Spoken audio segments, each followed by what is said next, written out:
May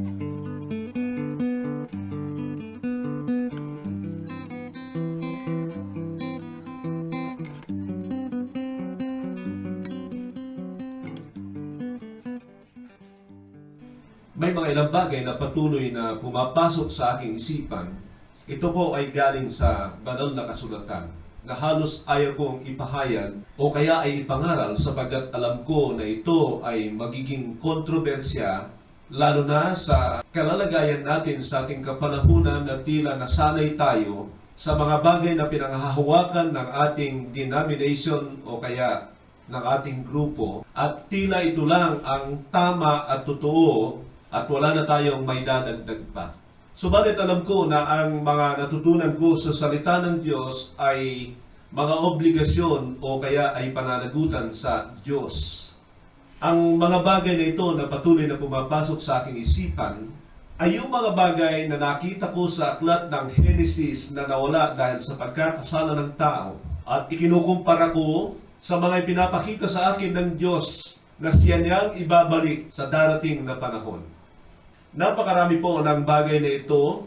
Madaling makita ang may pinagkatiwala niya sa tao doon sa Genesis. Kung iisipin lang natin ang mga nandoon at hindi natin makita kung ano ang ibabalik niya sa tao, ay wala na sanang problema. Subalit sa pinapakita sa akin ng Diyos ay nakikita ko na napakalaki ng kahigitan ng kanyang muling ibibigay sa tao kaysa doon sa nawala doon sa hardin ng Eden.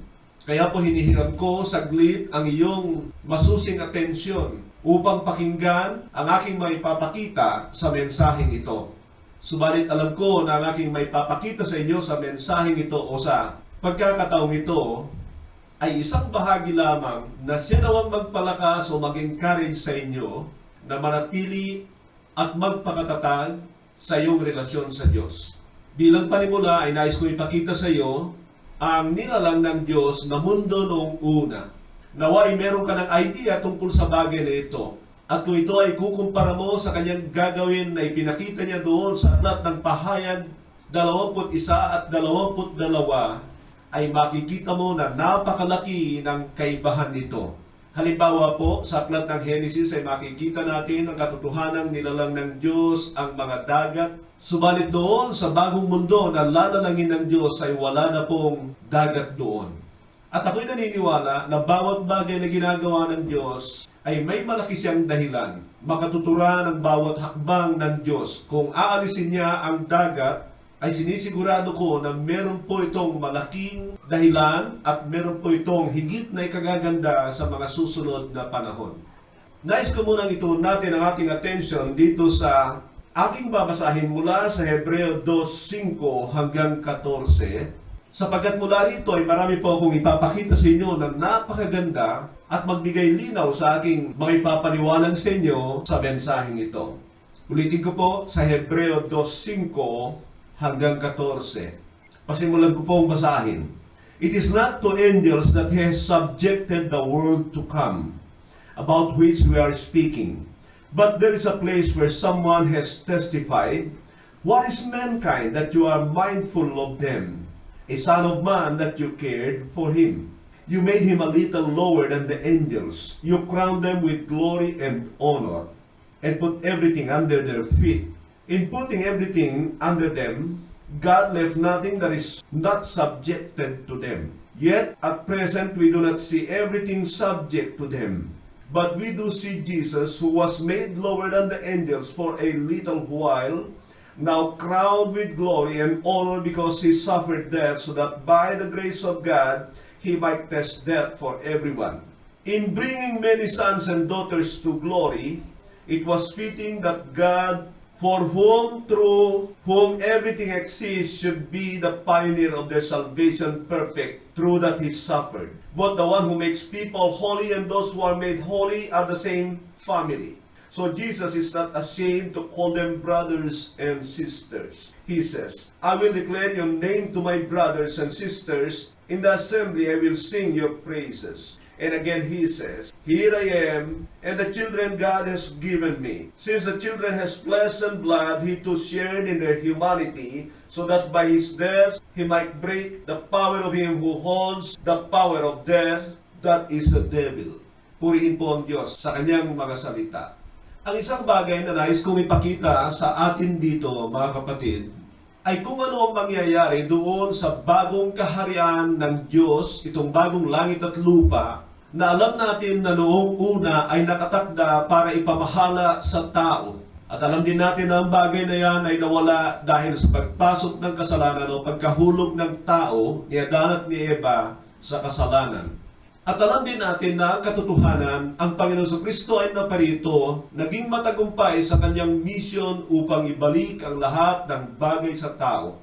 May mga ilang pong nakasulat sa banal na kasulatan kung paano pinagkukumpara si Adan at ang Panginoon Kristo. Kung paano nawala ni Adan ang mga bagay-bagay at kung paano ibabalik ng Panginoon ang mga bagay-bagay sa tao. Alam din natin ang katotohanan na dahil ang tao ang nakawala ng lahat ng bagay na ito, ang Panginoon Kristo ay kailangang magkatawang tao upang sa gayon ay tao pa rin ang makakatubos ng lahat ng ito. Isa pong bagay na nais kong pansinin niyo sa Biblia, na doon sa bagong kaharian ng Diyos, hindi po totally nawala ang mga ilang bahagi ng pagiging tao ng Panginoon nung siya'y nagkatawang tao. Alam ko na may mga ilang mahalagang dahilan kung bakit pinananatili ng Panginoon ang ilang bagay tungkol sa kanyang pagkakatawang tao doon sa walang hanggan, katulad ng pagiging hukom niya sa mga tao. Subalit marami rito ay pagpapakita ng pagpapahalaga niya sa tao. Puntahan po natin ang aklat ng Genesis na kung saan ay makikita natin doon ang ilan sa mga orihinal na plano ng Diyos. Nais ko lang maunawaan ninyo ang isang katotohanan na kapag ito'y plinano ng Diyos, pwedeng magkaroon ng kaunting interruption sa kagagawan ng tao at ng diablo o ng mga demonyo. Subalit isang bagay ang katotohanan na walang makakahadlang sa anumang plano ng makapangyarihang Diyos. Ang katotohanan ito ay paulit-ulit na makikita sa banal na kasulatan. Kung gusto niyo makita ang isa, ay nasa aklat ng Job 42:2. At dahil ang pag-uusapan natin ay tungkol sa tao, titignan natin ang orihinal na kalalagayan niya dito sa aklat ng Genesis at ang magiging kalalagayan niya doon sa bagong daigdig na ilalagay ng Diyos. Ganito po ang sabi ng Genesis 1:26 hanggang 28. Then God said, "Let us make mankind in our image, in our likeness, that they may rule over the fish of the sea, and the birds in the sky, over the livestock and all the wild animals, and over all the creature that moves along the ground." Isang bagay lang naman po ang nais kong ipakita sa inyo sa mensaheng ito. At ito ay walang iba kundi yung pagbibigay ng Diyos ng autoridad sa tao upang pagharian ang mundo noong una. Ang layunin ng Diyos sa paglalang sa mundong ito ay upang i-extend ang kanyang kaharian mula doon sa langit tungo sa daigdig na ito. At ang kanyang inilagay na tagapamahala rito ay walang iba kundi ang tao. Siya ang mangasiwa, siya ang mamamahala, at ako'y naniniwala na sa trabahong ito ay ipinagkaloob ng Diyos ang lahat ng bagay na kailangan ng tao. So basahin ko po sa inyo ulit ang sabi rito, "So that they may rule over the fish in the sea and the birds in the sky, over all the livestock and the animals, and over all the creatures that move along the ground." So dito po ay makikita natin ang totality o kabuuan ng pagbibigay ng Diyos ng kapangyarihan sa tao sa mundong ito. At ako'y naniniwala na dahil doon sa imahe ng Diyos sa Kanya, ay siyang pinakasusi upang mapamahalaan niya ang lahat ng bagay na ito na ipinagkakatiwala sa Kanya ng Diyos. Isang bagay pa, na sa pagbibigay ng Diyos sa pamamahala sa tao sa panahong iyon, dahil alam natin na si Satanas ay nananahan na sa mundong ito na nauna, ginawa nila itong kaharian ng kadiliman, ay kasama siya at ang kanyang mga demonyo sa ipinailalim ng Diyos sa kapangyarihan at kapamahalaan ng tao. Basahin ko po sa inyo ang talatang 27 hanggang 28. "So God created mankind in His own image. In the image of God He created them, male and female He created them. God blessed them and said to them, Be fruitful and increase in number, fill the earth and subdue it. Rule over the fish in the sea and the birds in the sky and over every living creature that moves along the ground." Halos pareho po yung nandoon sa talatang 26 at ang 28. Nga lamang yung nasa talatang 26, yun po ay pagpaplano ng Diyos, at yung nasa talatang 28 was the execution of the plan. And so kung meron mang kaunting pagbabago dyan, ay makikita nyo na malamang ito po ay karagdagang detalye lamang. Pero muli, nais ko makita ninyo na dito ay ipinagkakaloob ng Diyos ang kapangyarihan ng pamamahala sa tao sa mundong ito. So malinaw na yan ang orihinal na plano ng Diyos. Wala na ba? Tapos na ba ang planong yan dahil sa pagpasok ng kasalanan o pagkahulog ng tao sa kasalanan?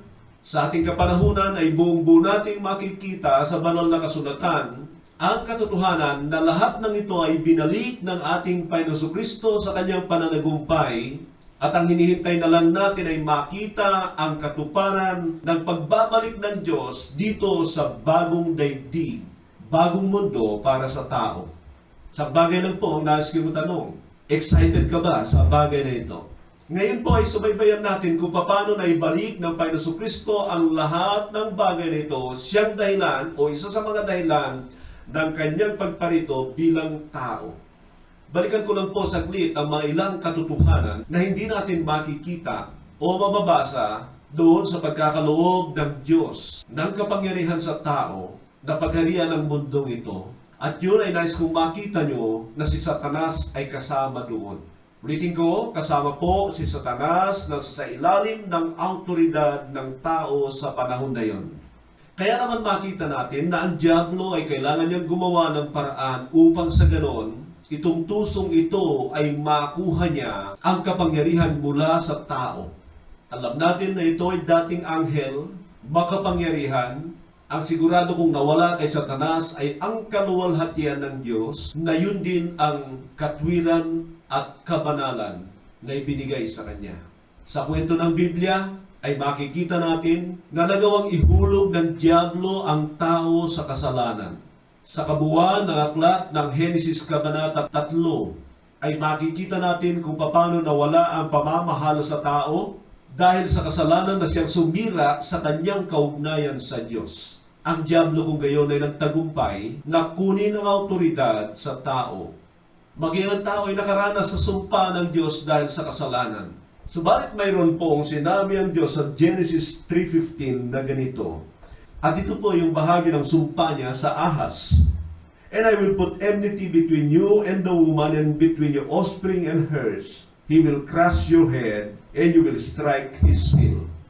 Dito po ay may deklarasyon ng Diyos. Alam ng Diablo na ito ay mangyayari, na magmumula sa isang babae ang dudurog sa ulo ng Diablo, nangangahulugan ng tatalo sa kanya. Kaya kung alam ninyo ang kwento ng Biblia, mula noon ay sinusubaybayan ni Satanas. Alam niya na ang tao na dudurog sa kanya ay yung wala sa kanyang kontrol. At ano ang palatandaan na ang taong ito ay wala sa kanyang kontrol, ay hindi na sa ilalim ng kanyang kapangyarihan, na ang taong ito ay matuwid, na ang taong ito ay nagmamahal sa Diyos, na ang taong ito ay may pananampalataya at pagkatakot sa Diyos. Kaya't nung makita niya na si Abel ay mabuting tao o kaya ay matuwid na tao, tinasangkapan ng Diablo ang kanyang kapatid upang patayin siya. Kalaunan ay nakakita muli ng mga matutuwid na tao itong Diablo, at alam kong tinangka niyang lipulin ang mga ito katulad ni Enoch, at alam ko maging si Noe. Ang punto ko po rito ay ang Diablo na nag-aabang ng bawat matuwid na tao na alam niyang banta sa kanyang tagumpay. Lalong nadagdagan ang kanyang mga kaalaman dahil sa mga nakasulat sa Panginoon sa lumang tipan, yung mga bagay na nakahula sa kanya. At ito ay kanyang inaabangan. Dahil din sa mga nakasulat ay alam ng Diablo na ito ay magmumula sa lahi ni David at ito ay magiging hari sa mundong ito.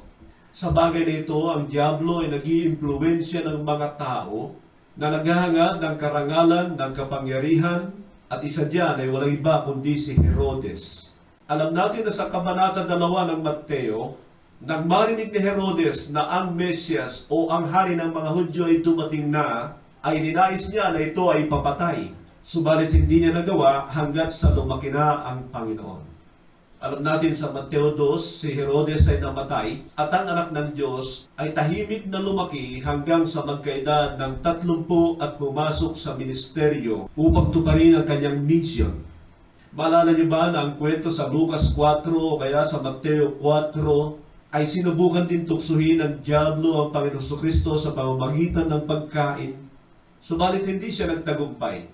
Satan failed to make Jesus fall into his temptations. Tanungin po kayo mga kapatid, meron bang pagkakataon o tendency na ang anak ng Diyos ay maaring mahulog sa kasalanan? Siyempre po dahil siya ay tao. Nais ba ninyong malaman kung paano napagtagumpayan ng Panginoon ang mga pagsubok na ito o ang mga tuksong ito sa kanyang buhay? Nais ko pong buksan ninyo ang inyong mga Biblia sa Hebreo 5:7 at ganito ang ating mababasa. During the days of Jesus' life on earth, He offered up prayers and petitions with fervent cries and tears to the one who could save Him from death. And He was heard because of His reverent submission. Son though He was, He learned obedience from what He had suffered. And once made perfect, He became the source of eternal salvation for all who obey Him. Ano pong nakikita nyo sa mga talatang ito? I want to reveal to you the secrets of Jesus' victory over temptations. At ang sabi po diyan, during the days of Jesus' life on earth, He offered up prayers and petitions and fervent cries and tears to the one who could save Him from death, and He was heard because of His reverent submission. Itinuloy ko po yun sapagkat nais kong makita ninyo na tila ang tinutukoy dito ay ang kaligtasan ng Panginoon sa kamatayan. Tanungin ko po kayo, naligtas ba siya sa kamatayan o hindi? Alam natin na hindi. Siya po ang namatay. Pero ang tinutukoy na kamatayan diyan ay ang pagkahulog sa kasalanan. Pakinggan po ninyo ito mga kapatid. Alam ng Panginoong Jesucristo na ang kasalanan ay nakapaghihiwalay ng tao sa Diyos. Ang kamatayan diyan ay pagkahiwalay sa Diyos. Mahalagang maunawaan natin ang katotohanan ito. Ang Diyos ay buhay. At kapag tayo ay nagkasala, ay ihihiwalay tayo sa Diyos, nangangahulugan ng may kamatayan. Ganyan ang nangyari kay Adan at kay Eva nung sila ay magkasala, nahiwalay sila sa Diyos and they were spiritually dead during that time. At ang tinutukoy na kamatayan dito ay spiritual death dahil sa kasalanan. Hindi ito nangyari sa buhay ng Panginoon. Pero gusto ko makita ninyo na ang sikreto ng Panginoon ay walang iba kundi ang kanyang pag-ibig, pag-iiyak na nangangahulugan ng paghingi ng tulong sa Ama sa kanyang mga pananalangin upang maligtasan ang pagkahulog sa kasalanan o sa tukso. Bakit ko po binibigyan ng diin ang bagay na ito? Ay dahil nais kong makita ninyo na ang buhay ng Panginoon ay punong-puno po ng pananalangin na hindi mga tuyot na panalangin. Siya ay umiiyak, gumigibig sa Ama, nang sa gayon ay maligtasan niya ang bawat tukso na dumarating sa kanyang buhay. Bagamat alam natin na sa kanyang biyaya ng Diyos sa pamamagitan ng Espiritu na nananahan sa kanya, ay hindi siya kampante sa kanyang pananalangin. Kaya pala, ang Panginoon, kapag natutulog kasama ang kanyang mga alagad, ay maagang umaalis noon sa kanilang mga tulugan at nagpupunta sa bundok o sa isang lugar na kung saan ay mananalangin siya sapagkat kapag kasi nanalangin sa tabi ng mga alagad, lahat sila ay gigising. At ito po ang isang bagay na malamang ang Panginoon ay nakabalik na sa lugar ng kanyang mga alagad pagkatapos ng kanyang pananalangin at bago pa siya gumising. Yan ang isa sa mga sikreto ng Panginoon pagdating sa prayer. Isang bagay pa na nais kong makita ng bawat isa sa atin ay hindi pagbibigay ng Panginoon ng kagaanan sa kasalanan. Kapag nasa puso natin o sa isip natin na ang kasalanan ay baliwala at madali ang solusyon, hindi tayo aabot sa ganitong mga pananalangin ng ating Panginoon at modelo pagdating sa kanyang pananalangin. Sa ngayon ay naiisip ko ang sinasabi ni Apostol Pablo. At ito yung salitang groanings. We groan. Sabi ni Apostol Pablo. Ano po ang groanings? Ang groanings ay pag-ibig, pag-iiyak doon sa loob. Sapagkat alam natin ang pananalangin ng mga Kristiyano ay hindi pwedeng pakitang tao na siyang unang hakbang ng pagtuturo ng Panginoon pagdating sa prayer. And do not be like the hypocrites, who love to pray standing in the corner of the streets or in the synagogue, to be seen by men. Sabi ng Panginoon, sana po yung mga nananalangin sa internet, paiyak-iyak sa internet, ay mapanood ang video na ito. Ibigay niyo po sa kanila, sabihin niyo sa kanila na naway panuorin nila ang bagay na ito upang maiwasan ang pagiging hipokrito. Na sa halip na sila ay umiiyak diyan sa mga telebisyon, sa mga internet, ay manangis na lang sila sa kanilang mga kalooban. Sasabihin ko po sa inyo, kapag ang Panginoon ang mga nakakakita ng ganyang tao, they will be called by the Lord hypocrites. Ang ikinalulungkot ko sa bagay na yan ay ang dami ng tao na humahanga sa ginagawa ng mga taong ito. Balik po tayo sa kwento ng buhay ng Panginoon. Ang Panginoon ay pinatay, pinangunahan ito ng mga relihiyosong tao, ng mga Hentil o ng mga Romano na isinagawa ng mga sundalo. At yan naman ay sa pangunguna ni Pilato. Ngunit alam natin na ang Panginoon ay muling nabuhay sapagkat walang bisa sa Kanya ang kamandag ng kasalanan. Ngayon ay balikan na natin yung ating teksto kanina sa Hebreo 2:5 hanggang 14 at nais ko ipakita sa inyo ang ilang mahalagang bagay na kailangan nating maunawaan. Ito po ang una, ang Panginoong Hesukristo ay Diyos pero lahat ng Kanyang pagka-Diyos ay hinubad niya nang siya'y magkatawang tao. Therefore, He was a 100% human. Tandaan po ninyo ang katotohanan ito na bawat mahimalang bagay na nangyari sa buhay ng Panginoon ay kagagawan ng banal na Espiritu na nananahan sa Kanya. It was not His own ability. It was the power of God, and there was nothing to hinder the power of the Holy Spirit because Jesus never sinned. Bakit ko po binibigyan ng diin ang bagay nito? Sapagkat gusto ko pong makita natin yung sinabi nito sa Hebreo 2:6 sa 7 na ganito, what is man that you are mindful of him? The Son of Man that you care for him. You made him a little lower than the angels, so you crowned him with glory and honor. Ito po ay tumutukoy sa Panginoon Jesucristo na siya po sa panahon ng siya ay naging tao ay napasailalim siya, naging inferior siya kaysa sa mga anghel. Inferior means mas mahina. Ang bagay na ito ay inulit po sa verse 9. Sabi po rito, but we do see Jesus, who was made lower than the angels for a little while, now crowned with glory and honor because He suffered death, so that by the grace of God, He might taste death for everyone. Ituloy ko po sa verse 10. In bringing many sons and daughters to glory, it was fitting for God, for whom through whom everything exists, should make the pioneer of their salvation perfect through what He suffered. Verse 11, but the one who makes people holy, and those who are made holy, are of the same family, so Jesus is not ashamed to call them brothers and sisters. Ano po ang pinupunto ko rito? Maingat po ninyong pansinin ang aking mga sasabihin, at saka ko sasabihin sa inyo kung ano ang pamagat ng mensaheng ito. Sabi po sa ating binabasa, bagamat hindi nabanggit ay alam natin na ang anak ng Diyos ay Diyos na nagkatawang tao. Subalit nung siya po ay nagkatawang tao, ay pumasailalim siya sa kapangyarihan ng mga anghel. Kailangan niya ng tulong ng mga anghel. Nais ko pong malaman ninyo na ganyan ang kalalagayan natin bilang mga mananampalataya. Sabi po ng Hebreo 1:14 na ang mga anghel ay tinalaga ng Diyos upang tulungan ang mga magmamana ng kaligtasan. Nangangahulugan po nito na ang Panginoon ay talagang mas mababa kaysa sa mga anghel at sinabi ng malinaw dito nung siya'y nagkatawang tao. Pero kung papansinin nyo, ang sinabi sa talatang 8 ng Hebreo 2, ay mapapansin natin na lahat ng bagay ay inilagay sa ilalim ng paanan ng kapangyarihan ng Panginoon. Nangangahulugan po yan nakasama ang mga anghel. Ano po ang punto ko rito? Ang punto ko po rito na yung mga maniligtas ay tinawag na kapamilya ng Diyos, ng Panginoon Jesucristo. Sabi po sa talatang 11, but the one who makes people holy and those who are made holy are of the same family. So tingnan po ninyo, na yung mga maniligtas ay tila itataas sila ng nakakahigit sa mga anghel pagdating ng araw. Mukhang ipapailalim sa atin ang mga anghel. Yan ang dahilan kaya kanina sa aking pasisimula ay binabalaan ko kayo na baka hindi ninyo kayang tanggapin ang katotohanan ito. Ganun pa man po, kung wala po akong malinaw na basihan, sana po ay huwag nyo akong paniwalaan.